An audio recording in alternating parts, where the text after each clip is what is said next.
everyone, and welcome to Dead to Rights, the podcast video for the crime genre industry.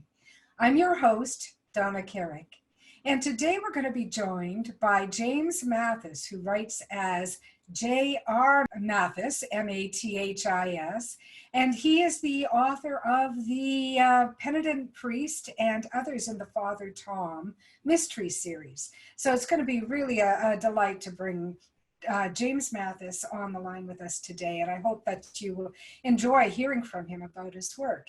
But before we do, I want to remind everyone that coming out this fall in October, very soon, is going to be our new Carrick crime anthology titled A Grave Diagnosis, and that is 35 stories of murder and malaise by 35 individual authors.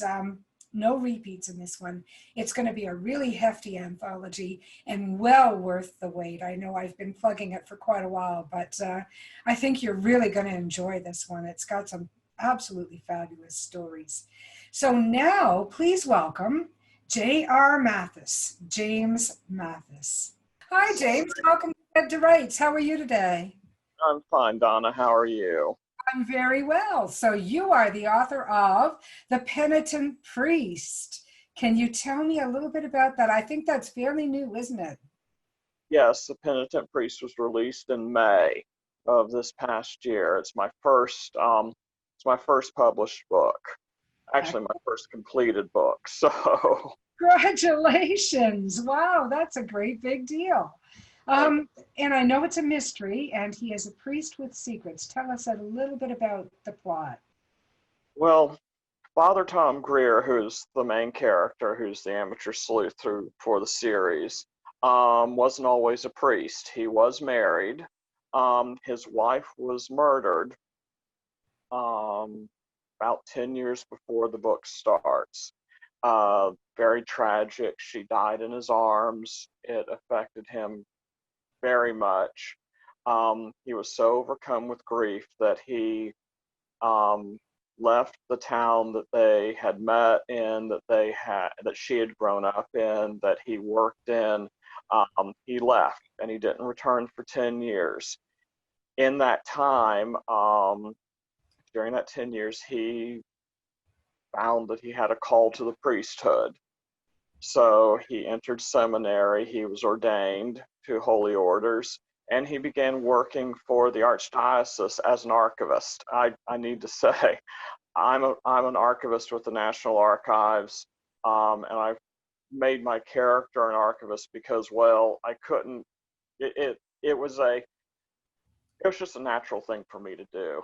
That's wonderful. Yeah, because an archivist, now you've got to be somebody who enjoys research and who enjoys, literally uncovering things.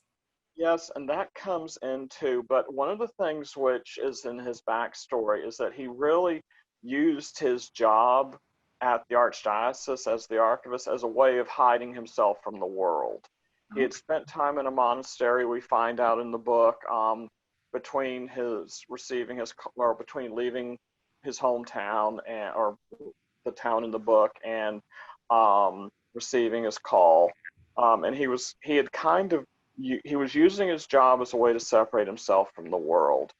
Mm-hmm. However, the archbishop needs a priest because an older priest has a health issue, so he assigns Father Tom to a parish, something he's never had before. Just so happens that the parish is the same parish in this town that he left 10 years earlier, that he was married to his wife in, and that his wife's funeral was at. So there's a lot of emotion there, which is revealed to the reader throughout the book. He carries a lot of guilt from the night of her murder, again, which is why he carries so much guilt is revealed throughout the book. The reader finds out about a third of the way in that he feels guilty about something, but the reader isn't told until the last third of the book exactly what that is. I'm going to ask you that. What made you write a priest? What drew you to that sort of a religious backdrop? I've had several people ask me that question. Honestly, I kind of stumbled into the idea of having a priest as an MC. Um, I came up with the idea for the Penitent Priest before I even had the title, and I had a terrible time with the title. I The had title to is figure out the title. fabulous. Absolutely Well, fantastic. well, I need to credit my wife Susan for that because went through one title after another, and she looked at it. This was after she read it, and she said, "I've got the title," and she came up with the Penitent Priest. So Well, give her my kudos. She did brilliantly. I will. Thank you. She's my alpha reader. She's my sounding board. She really is. I don't think she's my biggest fan and my toughest critic. So I owe her a lot. But getting back to answering your question, I came up with the seed of the idea for the Penitent Priest about 2 years ago. And I had this scene in my head about this husband and wife on a date. They're going back to their car. They're confronted in the dark. She's murdered. She dies in his arms. He's bereft. He leaves town. And then it was like, okay, what happens then? So I thought to myself, what would be an unusual but understandable reaction to that level of loss and that level of grief? And so I was thinking, I thought it through, and I was thinking, well, the most unusual would be for a man in the midst of his grief to discover a call to the religious life. And I thought, well, I couldn't have him become a monk because that would sort of limit the storytelling. So then I settled on, well, he becomes a priest. And from that, I spun out every other plot line in the story. Um, it took me a long time to really come through and figuring everything out. So that it was in a roundabout right. I did not start saying, okay, I want to write a series with the main character as a priest. As But you know, for a series, you've definitely opened up the potential because a priest can get into so many places that mhm. the average layperson cannot, and can learn so many things that the average person cannot. And so you've really opened up the potential for a series there. Well, that is the other that is one thing because there are things. A priest is in the position of being able to talk to people about the inner aspects of their lives to really get to know them in a way that other characters, another MC or another amateur sleuth might not be able to. And one of the things I hope a hallmark of the Penitent Priest is we really deal with the relationships between the characters, the interior life of the characters. Um, and I really think that the situation that I've created in the Penitent Priest for Father Greer really is going to lend itself to some really good books, I hope, or interesting books in the future. Are you working This, on the second one now? This is the I question. I just finished the final edits for the next book, which is called The Framed Father, which comes out on September 1st. Wonderful. It'll be available on all platforms. Framed Father, another fabulous title. That's fantastic. Well, Are you and this, ready to tell us a little bit about the plot of book two? um, I think I can do so without giving too much away. Okay. I need to clarify a couple of things about or add a couple of details about the Penitent Priest, which are important for this entire series. Um, the first thing that you need that any potential readers need to know. First of all, this is it's a very traditional, cozy-esque because it's very clean. There's little violence. No violence, maybe a touch of violence, but no gore. No sex, no swearing, nothing like that. Obviously, there's no sex because the main character is a priest. However, that doesn't mean I'm going to give him an uncomplicated life. One of the recurring characters and someone who's going to be an important character in the book is I refer to her as his mother-in-law, who's very close to him, kind of serves as a maternal figure in the book, and someone who she has her finger on the pulse of the parish and of the town, so she can give him information that he might not normally have. And we see that a little bit in the Framed Father. We see that a little bit in the Penitent Priest. We see that a lot in the Framed Father. So she's going to be a recurring character. And for any new writers out there, let me just throw this in there. What James has done there is he has added a tentacle. And this is really important, in particular in traditional mysteries, because your main character is not omnipresent for the most part. And you've got to have you've got to have a tentacle or two, you know, to get him or her out into the community. Mm-hmm. No, he's definitely not omnipresent. This is told from first person. So everything the reader sees through. The reader only knows what Father Tom knows and what Father Tom learns. So they're walking along with him as he tries to unravel this mystery. And really in the Penitent Priest, I should say, there are two mysteries. There's the mystery of his wife's murder, and there's also the mystery of another character in the book. So he gets involved with that one.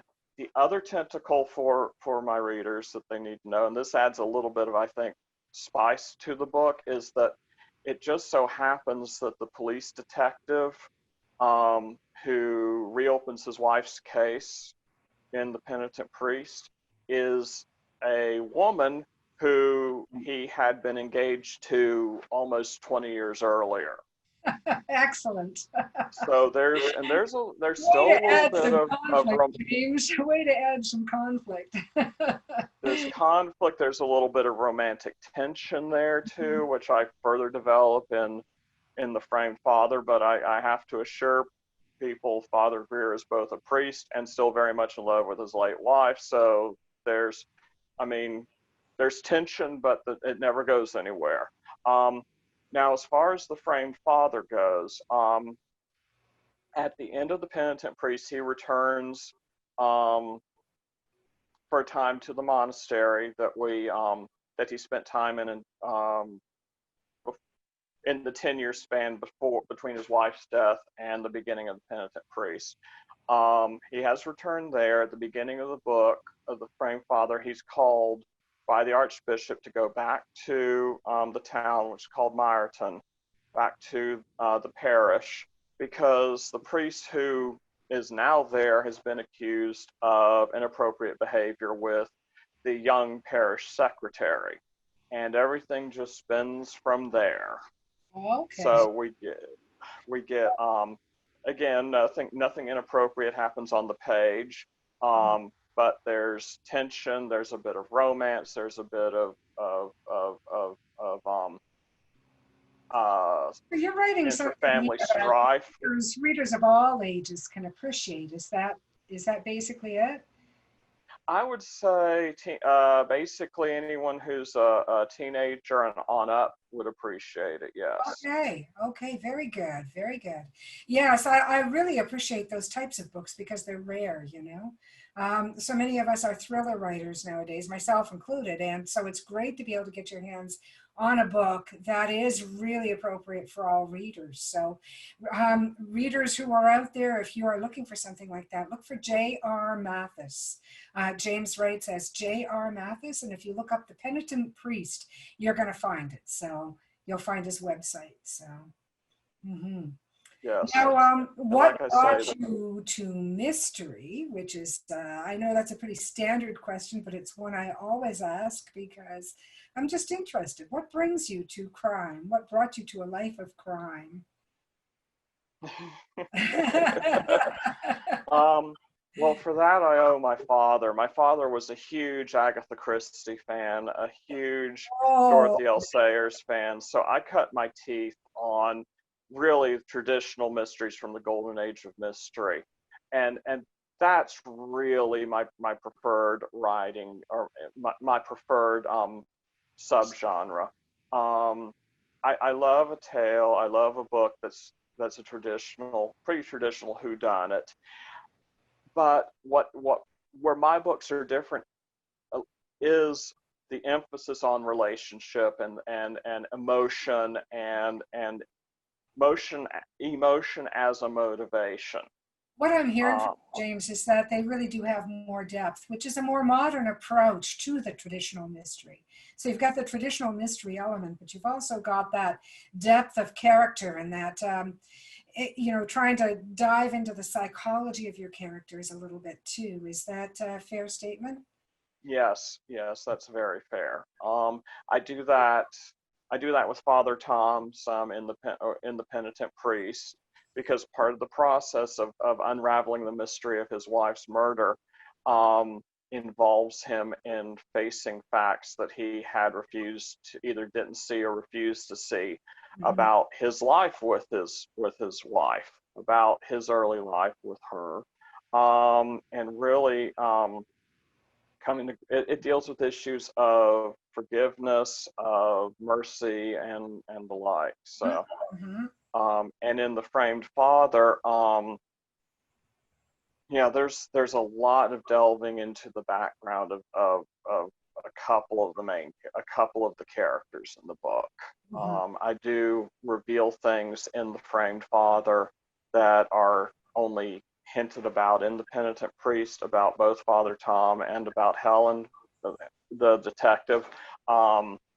And I'm going to do more of that in the third book, which I haven't started yet, but I'm thinking about. So, Okay, um, good, good. As my husband likes to say, the one thing you can always ask writers about is their last book, their current book, and their next book.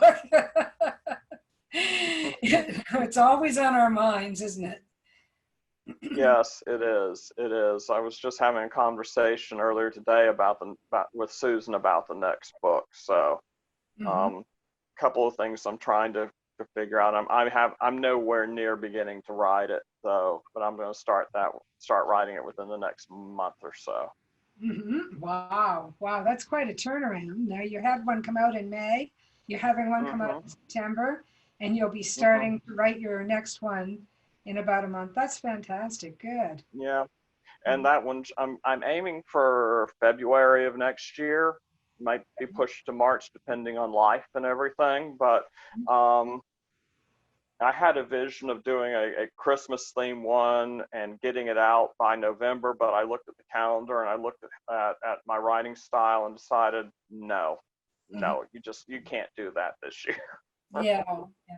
But you've got a really solid character and you've got a solid story arc to take you there because with the background mystery, now I was a huge fan of what was it? The one-armed man, remember? Oh, The Fugitive, yes. Fugitive. Thank you. I wanted to say refugitive, and I knew that wasn't right. So I was a huge fan of The Fugitive growing up. I just loved it. So that background story arc can really help move you from book to book, can't it? Hmm. Well, and as I'm conceiving the third book, it's really going to be the book where we learn a lot more about Father Tom's background, and we'll learn even more about what led him to become a priest. What was that 10-year period like? Mhm. But I don't think I'll reveal everything about that, because I'd like to keep my readers You wanting to gotta go keep on to the jumping fourth back. one. Exactly. Yeah. Yeah. Right. Especially as they grow to know and love your character, there have to be new little reveals for them in each book. There just have to, yeah. So that's fantastic. Hmm. Now, what tips would you give to any new writers who are trying to develop a series character? In particular, what kind of factors have to go into that development? Well, I believe the main character has to be someone who can sustain an entire series. Um, they have to have an occupation, for example, where they're continually in situations where they encounter people that may wind up dead. Sorry, or in a situation where something valuable's been stolen. Yes. Um, there has to be and they have to be sufficiently interesting for the person to appreciate the character themselves. You know, Mm-hmm. they can't be a flat character. They have to be more than just someone who One, they solves can be crimes. one-dimensional. They have to be multi-dimensional, really, don't they? Hmm. Yeah, Yeah. and I even think I think there's a lot to be said for um, creating, especially for a mystery writer, creating a sleuth who is not always just jumping at the chance to investigate, you know, to Mhm. investigate something like, oh, good, there's a new dead body in town. I need to go there and try to figure it out before the police do. I love You that. know, he has to be, or she, they have to almost be drawn into the situation, Yeah. um, somewhat against their will.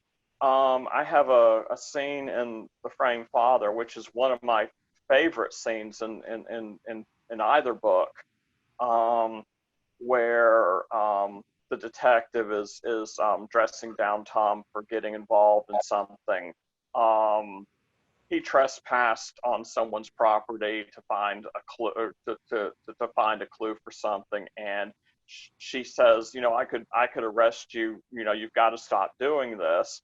And Mhm. he just basically starts screaming at her, do you think I want to do this? I'm only doing this because you weren't to follow this up. I'd be much more content to just be a parish priest.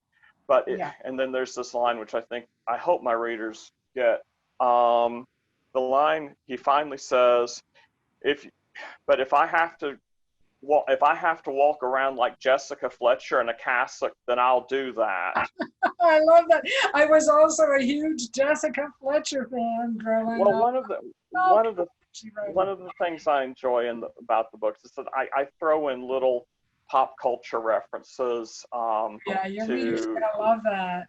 yeah, to mainly to other detectives, but there's also one pop culture reference that's in both books, that I'm not going to reveal, but that's just a personal little Easter egg I throw in for my because for my own gratification, and you know it's fun. I mean, also give your character, again, a part about making your character multidimensional.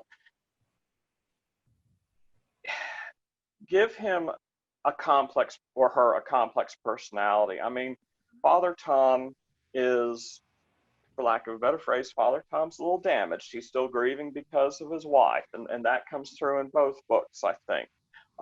But he also has a rather sarcastic sense of humor. Mhm. He's a bit edgy about that. He's not a he is not afraid of confrontation, but he doesn't look for it. Mhm. Um, he does things that he knows are foolish. Mhm. Um, Gets himself in situations that he knows full well he shouldn't be in, but he Mhm. does it anyway because he's motivated by a sense of finding the truth and a sense of justice. That's wonderful. What a great tribute to your character. I mean, you obviously have really landed on a character that you love to write. Like I that do like. comes through. Yeah, yeah. I am definitely going to buy The Penitent Priest, and I encourage all of our listeners to do the same. Look up J.R. Mathis, James Mathis, my new friend. Thank you. It was Thank you, Donna. wonderful having you on. Before I let you go, tell our listeners where you're located, if you don't mind. You don't have to give your home address, just what state, city are you in? I live in Hyattsville, Maryland. Mhm. Um, I'm originally from Florida. My wife and I were both born in Florida. We moved up to Maryland 20 years ago so I could take a job with the National Archives, which I'm still working full time, and writing, which Mhm. is, and publishing. So, you Oh, know, my yeah, in there, and in there. and, and taking care of my 9-month-old granddaughter. So I'm quite busy. Congratulations. Thank you. Congratulations, yeah. So yes, that's where I am. You know, and you don't look old enough to be a grandfather. I say that sincerely, and congratulations on your granddaughter. That's Thank wonderful. you. And those little Easter eggs that you talked about, they're not just for old folkies like me. The kids love them too. And if they're curious young people, they'll go look up the references. I know my kids all do. They want to know. They want to know what our mom and dad talking about now, you know? They really do. So those kind of references, if you're out there writing and you're wondering how much is too much, well, you know, I guess you can overdo anything. But readers love Easter eggs. So give them some at least. And James, thank you so much for coming on the show. I really appreciate having you on. It was wonderful to meet you. Well, Donna, thank you for having me. It was wonderful. It was wonderful to meet you too, and I'm just so happy to be able to share Father Tom and my books with your listeners. I want to thank James Mathis for joining us today on Dead to Rights, the podcast video for the crime genre industry. And please look up J.R. Mathis's work. Well, The Penitent Priest is one of his very recent novels, and he writes the Father Tom mystery series, which I think you'll really enjoy. And our thanks go out to James Mathis for joining us today. And we also thank all of you listeners for coming to either the podcast or to the YouTube video or wherever it is that you find us. We really appreciate you spending your time with us. So thank you very much. And thanks, as always, to our own Ted Carrick for the wonderful theme song, Eyes of Gold.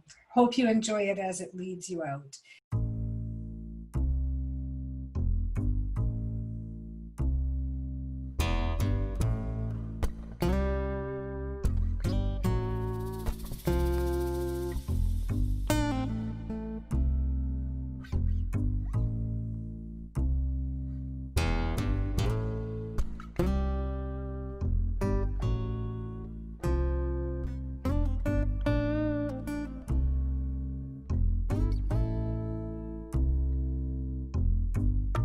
A dusty road, a man alone.